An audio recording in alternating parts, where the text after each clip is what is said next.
You ever hear something so cruel it freezes you for life? My parents looked me dead in the eyes one evening and said, "We're giving your room to the dog." I laughed at first. I thought it was a joke, because what kind of parents choose a golden retriever over their own kid? But no, they meant it. Every single word.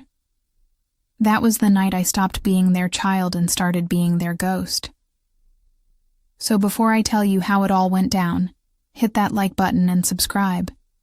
Because this story, it's not just about losing a room. It's about losing everything. They begged me to come back later, but I never did. And after you hear what happened, you'll understand why. When I was younger, home used to smell like cinnamon and coffee. Mornings were loud, messy, and full of the kind of chaos that only families create. My parents weren't perfect, but I thought we were close. We had our jokes, our Sunday breakfasts, our late-night talks. You know, the kind of stuff that makes you believe you belong somewhere. My room was my world. Posters on the walls, a window that caught the sunrise, and shelves full of things that didn't matter to anyone but me. I didn't have much, but it was mine, every inch of it. Then slowly, things started to change. They brought home a dog, a fluffy golden retriever named Max. Cute, harmless. At first, I didn't mind him. Who doesn't love a happy dog, right? But something about how my parents looked at him made me uneasy. The house that once echoed with my laughter started echoing with his barks. I'd walk into the living room, and they'd be cuddling him like a newborn. They'd cancel family plans because Max needs his rest. My mom even started signing Christmas cards from all three of them. And every time I tried to talk, it was like I was interrupting their new favorite show, one that didn't include me anymore. You ever feel invisible in your own house? It's not the silence that kills you. It's when you realize nobody even noticed you stopped speaking. Looking back, I should have seen it coming. The signs were everywhere. But I didn't. Because when you love your family, you don't expect them to replace you. And trust me, that realization was just the beginning. At first, I told myself I was overthinking it. Parents get obsessed with pets all the time, right? But this felt different. It started small. My mom stopped knocking before walking into my room because Max liked to nap on my bed. My dad would joke that I should be grateful. "He picked your room because it's the coziest," he'd say, laughing. I'd force a smile, but inside something twisted. My space was no longer mine. It was his. Then came the dinners. They used to wait for me, no matter how late I came home. But one night, I walked in to find the table cleared, dishes washed, lights dimmed, just Max's bowl sitting full by the counter.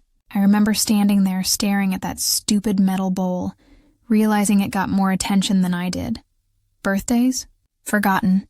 Conversations shorter? The warmth that once filled our home had cooled into polite silence. When I'd try to talk about my day, Mom would shush me.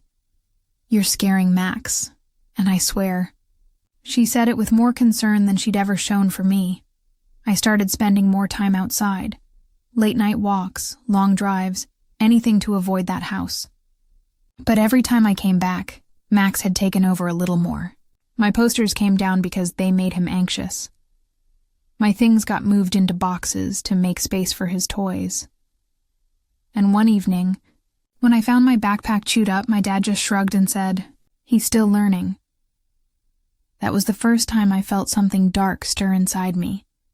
Not anger exactly, but the kind of cold that makes you stop caring. Because when the people you love start treating you like a guest in your own life, you either fight to stay or you start to disappear. And me? I was already halfway gone. It happened on a Thursday evening. One of those quiet, colorless nights where even the air feels heavy. I had just come home from work, exhausted, shoes still damp from the rain. I walked into the living room, and there they were, my parents, sitting side by side on the couch. Max was curled up between them like a king. My mom looked at me with that awkward half smile, the one she used when she was about to say something I wouldn't like. "Sweetheart," she started, "we need to talk about your room." My stomach dropped. She went on, voice soft and careful. "You're hardly ever home anymore. And Max, well, he needs more space to move around. We were thinking maybe he could use your room." I remember blinking at her, waiting for the punchline. My dad didn't even look up. He just kept scratching Max behind the ears. I laughed. Not because it was funny, but because the silence after she said it was unbearable. "You're giving my room to the dog?" I said it slowly, like maybe if I repeated it, it would start to make sense. My mom nodded. "It's just temporary," she said quickly, "until we figure things out." But the look on her face said otherwise. The boxes stacked in the hallway said otherwise. My clothes were already packed. My bed was already gone. That was the moment I realized. They hadn't decided this that night. They'd been planning it. I remember my heart racing, my palms cold. For a second I wanted to scream, to ask how they could replace their own child with a dog. But then something strange happened. Everything inside me went still. I just said, "Okay." My mom looked surprised. My dad finally glanced at me, maybe expecting a fight. But I didn't give them one. I went upstairs, looked around the half-empty room that once felt like home, and started packing the rest myself. Every sound felt too loud. The zipper on my suitcase, the creak of the floorboards, the soft thud of Max's paws in the hallway. I remember thinking, this is it. This is the part where I stopped trying, and as I closed the door behind me for the last time, I didn't say goodbye. Not to them. Not even to the house, because you don't say goodbye to people who already let you go. That night, I didn't sleep. I just sat there, staring at the half-zipped suitcase lying open on the floor. My mind was blank, my body numb. You'd think I'd be angry, right? That I'd want to shout or break something. But no, there was nothing left to break. They'd already done that for me. By morning I was gone. No dramatic farewell, no tears, no confrontation. I just left a note on the kitchen counter that said, "Don't worry about me. I'll be fine." It wasn't forgiveness. It was finality. The kind of quiet that follows after the storm when you realize the damage can't be fixed. I walked out with one suitcase, a few $100s, and a heart that didn't feel like mine anymore. Outside the rain had stopped, but everything still smelled like it. Wet earth, cold air, and that faint metallic taste of goodbye. I remember passing by Max sleeping near the door, snoring softly. For a second I wondered if he even knew he'd replaced me. Then again, dogs don't betray people. People do. I didn't have a plan. I just drove. One town turned into another, until the road stopped feeling familiar. I took the first cheap room I could find in a rundown motel. The wallpaper peeled, the heater rattled, but for the first time in months, it was my space. Mine alone. No barking, no judging, just silence. At first, that silence was comforting, but soon, it started talking back. Regret, anger, sadness. It's funny how your mind becomes your worst company when you finally get what you thought you wanted. Freedom. I started picking up odd jobs, bartending, stocking shelves, delivering food, anything that paid enough to keep me moving. Each day, I told myself I'd call them, just to hear what they'd say. But I never did, because deep down, I knew that if I went back, I'd never leave again. Weeks turned into months. The world moved on, and so did I. Or at least that's what I told myself. I didn't post online, didn't share my number, didn't leave a trail. To them, I had vanished. And maybe that was the only revenge I needed. Disappearing so completely that my absence became heavier than my presence ever was. But even miles away, I could still feel the house. The smell of coffee in the morning, the sound of my father's footsteps, the echo of my mother's voice calling me for dinner. Memories don't die easily. They haunt you in the quiet moments when you least expect them. And just when I thought I'd escaped it all, something pulled me right back. Life away from home felt strange at first, like walking through a dream that wasn't mine. I'd wake up every morning expecting to hear my mom calling from the kitchen or Max barking at the mailman, but there was only silence. And in that silence, I started to find something I hadn't felt in years: control. I rented a small apartment above a laundromat. The walls were thin, and the floor creaked like it was complaining about my every step, but it was mine. No rules, no judgment, no one deciding who gets what room. I bought a second-hand mattress, a desk, and a little lamp. Simple things. But they made me feel human again. I worked long hours, saved every dollar, and spent my nights thinking about who I wanted to become. It's funny. When you've been treated like you don't matter, you start wondering what it would feel like if you did. That thought kept me alive. I enrolled in night classes. Nothing fancy, just a local business course. I figured if I could learn how to manage other people's chaos, maybe I could finally manage my own. Every time I aced a test or got praised by an instructor, I felt something repairing inside me, slowly, piece by piece, but healing doesn't always come quietly.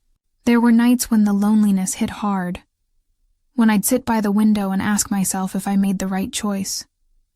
Was it pride that kept me away or pain? Did they even miss me? Did they ever realize what they'd done? Then one day, I got my answer. It was a random afternoon, about a year later. I came home from work to find a letter slipped under my door. No return address, just my name in handwriting I could never forget. My mother's. I held that envelope for a long time, my fingers trembling. For a moment I thought about throwing it away, pretending I never saw it. But curiosity is cruel. It makes you open wounds you swore had healed. Inside was a single page. My mother's words were shaky, uneven. She wrote that Max had passed away, that the house felt empty, that they missed me. She said they'd made a mistake, one they couldn't take back. And at the bottom in faded ink she wrote, "Please come home. We'll make it right." I must have read that line 100 times. The part of me that once longed for them, wanted to run back. But another part, the part they'd built with years of neglect, knew better. Because sometimes, "I'm sorry" isn't enough to fix what's broken. Still, I didn't hate them. Hate is too heavy to carry forever. What I felt was colder, quieter, like standing in the snow and realizing you finally stopped shivering. That's when I knew I didn't need their home anymore. I was building my own, out of everything they left behind. But life has a strange sense of timing. Because just when I found peace, they found desperation. And that's when the real story began. It started with a phone call. I was sitting in my car outside work, scrolling through my messages, when an unknown number popped up. I almost ignored it, almost. But something inside me whispered to answer. "Hello?" I said. The voice on the other end cracked before it even spoke. It's your mother." Just hearing those words pulled the air right out of my lungs. For a few seconds, neither of us said anything. Then she started talking, rushed, emotional, desperate. She told me the house wasn't the same without me, that Dad barely spoke anymore, that every time they passed my room, Max's room, it felt like walking through a graveyard. "I know we hurt you," she said. "We thought we were doing what made sense at the time, but we lost you instead." I didn't respond. I couldn't. My grip tightened on the phone, and for the first time in a long while, I felt that old ache in my chest, the one I'd buried deep under new beginnings. She went on, voice trembling. "Please come home. Your father, he's been sick. He keeps asking about you." And that's when the silence between us turned heavy again. Not the comfortable kind. The kind that reminds you some words can't undo years of being forgotten. I told her I'd think about it, and then I hung up. But that call replayed in my head for days. At work, at night, in my dreams. Every memory I'd locked away started clawing its way back out. A week later, another letter came. This one from my dad. Short, straight to the point, just like him. He wrote, "We messed up. We know that, but the house doesn't feel like home without you. We'll leave Max's room exactly as it was if you just come back." I stared at that line for what felt like hours. Max's room. They still called it that. Even in their apology, I was a guest in my own past. And that's when I realized it wasn't about forgiveness anymore. It was about survival. They wanted to fix their guilt, not the damage they caused. For a moment, I considered showing up. Just to see their faces, to let them feel the weight of everything they'd done. But something inside me whispered no. Because going back would mean stepping into the same cage I'd once escaped from. So I didn't call. I didn't write back. I just folded the letter, tucked it into my desk drawer, and left it there. A relic. Proof that even regret can come too late. But they didn't stop. The calls kept coming. The messages grew longer, more desperate. My mother even showed up at my work one day, eyes red, voice shaking, begging me to come home. I listened. I didn't say a word. And when she finally walked away, I felt something break. But not in me. In her. That's when I knew I'd won the quiet war they started years ago. Not through revenge, not through anger, but through absence. My silence had become the loudest answer of all. That night, I sat alone in my apartment, the city humming faintly outside my window. The letter from my dad lay on the table beside me, the paper soft and worn from how many times I'd unfolded it. I poured myself a glass of water, but it just sat there, untouched, like everything else in my life that reminded me of them. I kept wondering, what would happen if I went back?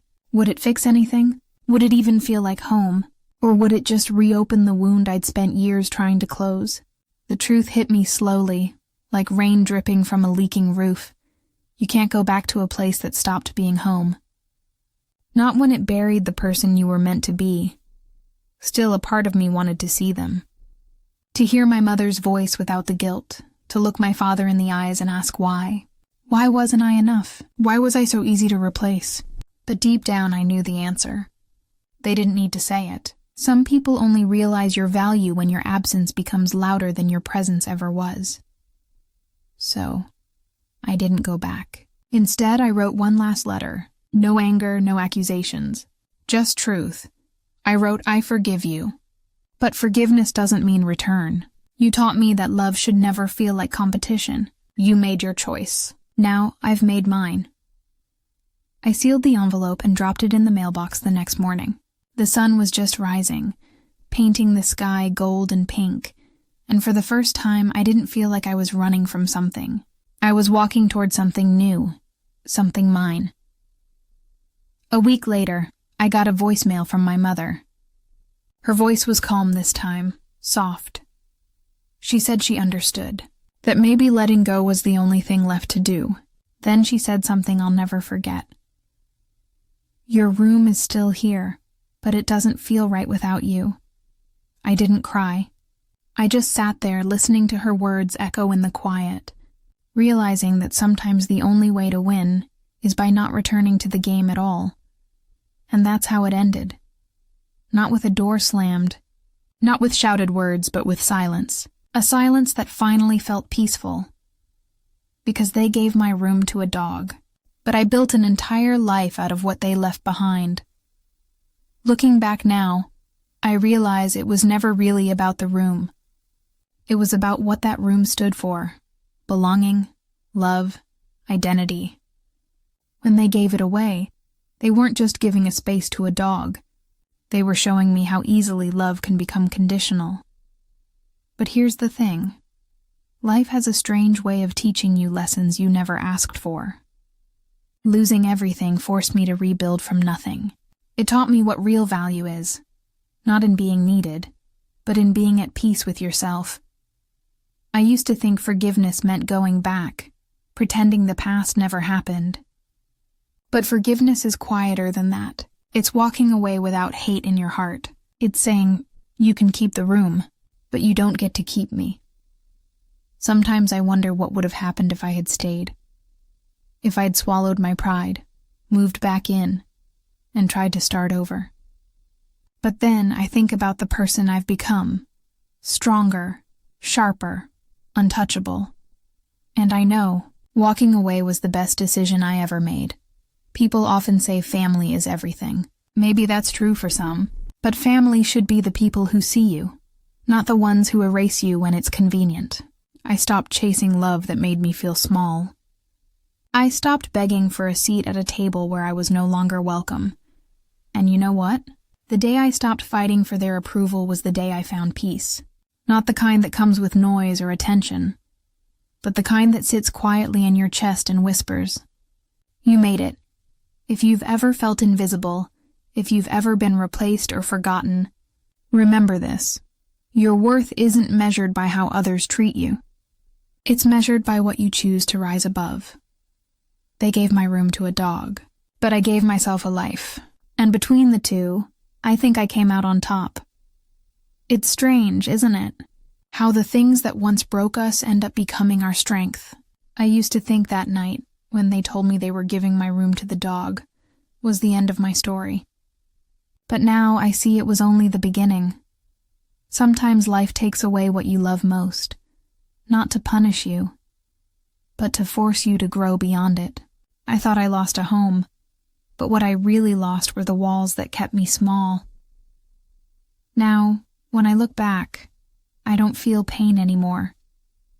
I just feel distance, like watching a storm from the safety of a new shore. My parents, maybe they finally understand. Maybe they don't, but it doesn't matter anymore. I stopped needing their apology the day I built peace from their silence. If you've ever had to walk away from something you once called home, trust me, you didn't lose. You simply outgrew the place that refused to see your worth.